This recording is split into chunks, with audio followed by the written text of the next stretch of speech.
Magandang araw sa ating lahat. This is Engineer Jom Digia and welcome back to my channel. So sa video tutorial na ito ay tuturuan ko kayo kung paano mag-solve ng isang random past board exam problem under the subject refrigeration engineering. So specifically reversed Carnot cycle. So the problem is a reversed Carnot cycle requires 3 horsepower and extracts energy from a lake to heat a house. If the house is kept at 70° Fahrenheit and requires 2000 BTU per minute, what is the temperature of the lake? The choices are letter A, 35.29 degree Fahrenheit, letter B, 36.29 degree Fahrenheit, letter C, 39.29 degree Fahrenheit, and letter D, 40.29 degree Fahrenheit. So for our solution, makita nyo dyan guys, no, meron tayong given na TS diagram or temperature entropy diagram. So, from point 1 to 2, so tataas yung ating temperature. Nakita nyo naman, no? So, una, nasa mababang level ka muna ng iyong temperature. Tataas yung temperature. So, dito sa point 2, equal ngayon yung ating T sub 2 sa ating T sub 3. So, dito sa part sa baba, T sub 1 is equals to T sub 4. Sa T sub 1 and T sub 4 na side, doon mag-occur yung ating heat added. Nakita nyo yung Q sub A. Yan yon. Doon naman sa T sub 2 and T sub 3 na part natin, doon nag-occur guys yung ating heat rejected or yung ating Q sub R. Sa loob guys, yung work net. Kasi nga, yung work net natin sa reverse Carnot cycle is Q sub R minus Q sub A. Dahil yung Q sub R natin or heat rejected natin is mas mataas yung kanyang value compared doon sa ating Q sub A. So ito ay Carnot cycle lang din naman yung process niya pero binaliktad lang yung naging pangyayari. So, from point 1 to 2, iinit. And then, point 2 to 3, mag-heat rejected ka. So, sa 3 to 4, bababa yung temperature. And then, 4 to 1, doon mag-heat added ka ulit.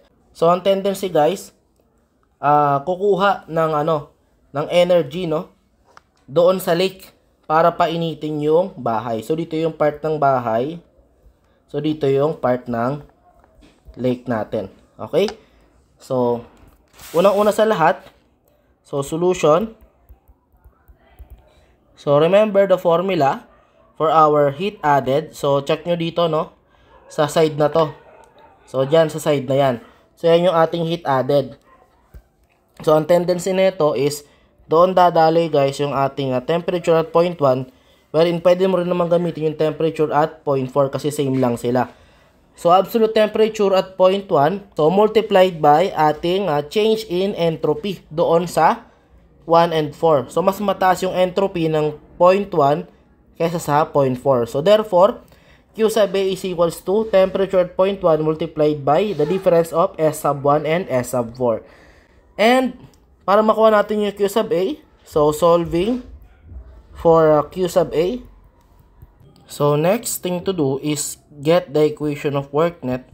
So, yun guys ay equal sa Q sub R or heat rejected minus the heat added. So, since reverse Carnot cycle ang pinag-uusapan natin dito. So, yung 2000 BTU per minute na requirement dyan is yan yung ating heat rejected. Kasi yung heat rejected natin is ipapadala nga natin siya papunta doon sa house, 'di ba? I-reject natin papunta sa bahay. Kasi papainitin natin, okay? So, our heat rejected here is 2000 BTU per minute. And also, yung ating work net or yung work natin na requirement dyan sa system is binigay na. Which is, yan yung ating 3 horsepower. Si 3 horsepower is i-convert natin papuntang BTU per minute para mag-complement sa unit ng ating Q sub R. So, in 1 horsepower, always remember that there are 42.41 BTU per minute. Okay, so mangyari is magka-cancel yung horsepower, matitira is yung work net natin o yung W natin. So, let's compute. So, 3 times 42.41. So, equal yan guys sa 127.23 BTU per minute.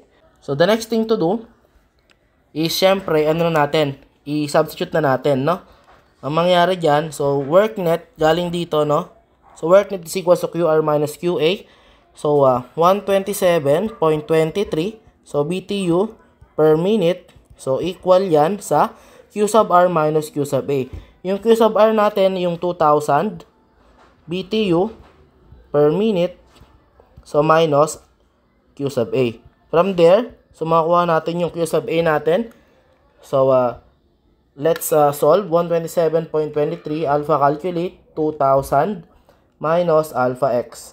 So, yan ay magiging Q sub A natin is 1,872.77. Unit is BTU per minute. So, next thing to do here, since meron na tayong value ng Q sub A, gamitin natin yan later on, ano? So, isolve muna natin guys yung value ng S sub 1 minus S sub 4, which is eto yon. So, kung titingnan ninyo yung diagram natin guys, yung S sub 1 natin, equal siya sa ating S sub 2. Yung ating S sub 4 is equal sa S sub 3. So, therefore, if we want to have the value of this S sub 1 minus S sub 4, so equal lang pala yan guys sa ating S sub 2 minus S sub 3. So, kung titingnan ninyo, dito siya guys sa ating heat rejected side. So, gagamitin natin yung equation ng heat rejected in terms of temperature multiplied by the change of entropy. So, heat rejected, so kung titingnan ninyo, dito sa part nga na taas yan, ito guys. So, yung temperature dyan is yung ating T sub 2, which is absolute temperature. So, multiplied by yung ating S sub 2 minus S sub 3 na equal din sa T sub 2 na may multiply sa S sub 1 minus S sub 4. So, and then, next thing to do is substitute natin, no? So, Q sub R natin is 2,000 BTU per minute. So, equal yan sa T sub 2. Yung T sub 2 natin dyan, kung titingnan nyo guys, no? Ayan yung binigay na 70 degree Fahrenheit. Kasi yung 70 degree Fahrenheit, sabi, if the house is kept at 70 degree Fahrenheit. So, yung temperature na nandito, yung T sub 2 is equal to T sub 3, ayan yung magsisilbing temperatura para manatiling mainit yung bahay. No? Which is yan yung nakikinabang ng init na nire-reject nung system mo.